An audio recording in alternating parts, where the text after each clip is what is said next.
Je lance aujourd'hui le plan d'action pour lutter contre la pollution de l'air, avec notamment la réalisation des certificats qualité de l'air que vous avez là. Ces certificats qualité de l'air seront donnés gratuitement pendant 6 mois pour que les automobilistes puissent y accéder. Ce sont des certificats sur lesquels je m'étais engagée, d'ailleurs en début d'année, qui vont être opérationnels à partir du 1er septembre. Et donc il y aura un début d'expérimentation et puis qui seront généralisés au 1er janvier. Alors de quoi s'agit-il ? Il s'agit d'identifier donc les voitures en fonction écoutez, de leurs critères de non-pollution. La voiture électrique, bien évidemment, est hors catégorie. Et puis ensuite, les voitures, en fonction, le chiffre montant en fonction du degré de pollution.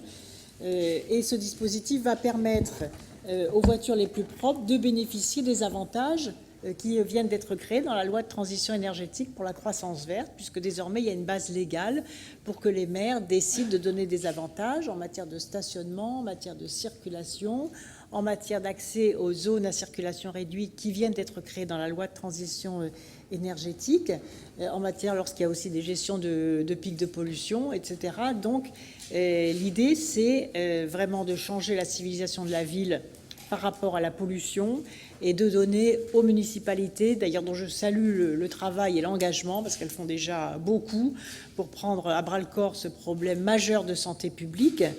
Et c'est pour ça aussi que j'ai décidé de lancer un appel à projet Ville respirable en 5 ans, qui va permettre aux villes qui veulent vraiment changer de dimension dans le domaine de la circulation propre et de la lutte contre la pollution de l'air, de bénéficier d'un certain nombre d'avantages.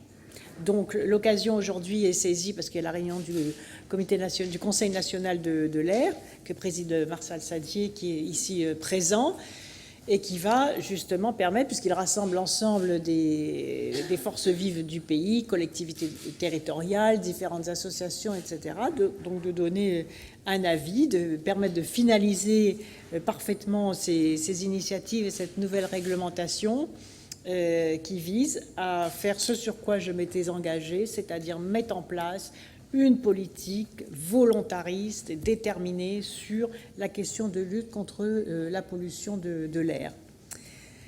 Voilà, je voudrais dire aussi que dans la loi de transition énergétique, non seulement il y a l'obligation de développer des voitures à faible émission dans les flottes publiques et privées, donc avec la possibilité dans les villes qui vont être lauréates de cet appel à projet d'anticiper ces différentes normes. Notamment, vous avez vu qu'il y a le renouvellement des autobus et des autocars propres à l'horizon 2020. Bien évidemment, les villes plus offensives pourront anticiper en y étant aidées. Et la création de zones à circulation restreinte, donc, qui est à disposition, plus l'obligation pour les entreprises de faire des plans de covoiturage, plus les avantages fiscaux qui ont été votés sur les flottes de vélos. Donc là aussi, il y a des villes qui peuvent vraiment faire le choix de développer massivement la circulation en vélo, puisqu'il y a un avantage fiscal qui a été créé pour les entreprises qui mettent des flottes de vélos à disposition de leurs salariés. Et puis il y a l'indemnité kilométrique qui a été également votée. Enfin, il y a des aides financières, je le rappelle, qui sont mises en place, parce que je veux une écologie non pas punitive, mais une écologie positive. Tout le monde n'a pas les moyens, bien évidemment, du jour au lendemain, de s'acheter un véhicule propre, neuf ou un véhicule électrique, d'où la mise en place de la prime de 10 000 € pour l'accès, pour acheter les véhicules électriques.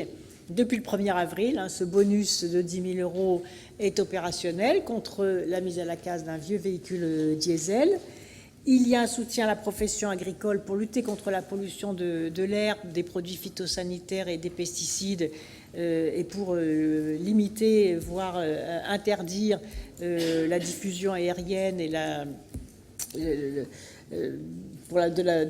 par la profession agricole de tous ces produits, puisqu'on a mis en place un fonds avec l'ADEME de 20 millions d'euros sur 5 ans pour permettre à la profession agricole de changer ses méthodes et de passer de la pulvérisation, par exemple, à l'administration au sol de ces produits et d'en maîtriser, bien évidemment, le volume et la nocivité. Et puis, il y aura les moyens financiers qui seront donnés aux villes laboratoires de l'appel à projet Ville respirable en 5 ans sur le fonds de transition énergétique que j'ai mis en place pour les territoires à énergie positive. Une enveloppe sera réservée aux villes respirables 5 ans, qui seront donc choisis au mois de septembre par un jury. Et ces villes bénéficieront immédiatement d'une aide d'1 million d'euros pour mettre en place les premières mesures de mobilisation sur leur territoire. Elles s'engageront aussi à faire un audit de la pollution industrielle, parce que c'est vrai que si la circulation, c'est l'essentiel de la pollution en ville. J'oublie pas la pollution industrielle et la pollution agricole et aussi la pollution dans l'habitat. Sur l'habitat, il y a le crédit d'impôt transition énergétique qui permet aussi aux occupants des logements de changer des chaudières très polluantes en chaudières non polluantes et beaucoup plus performantes et économes en énergie.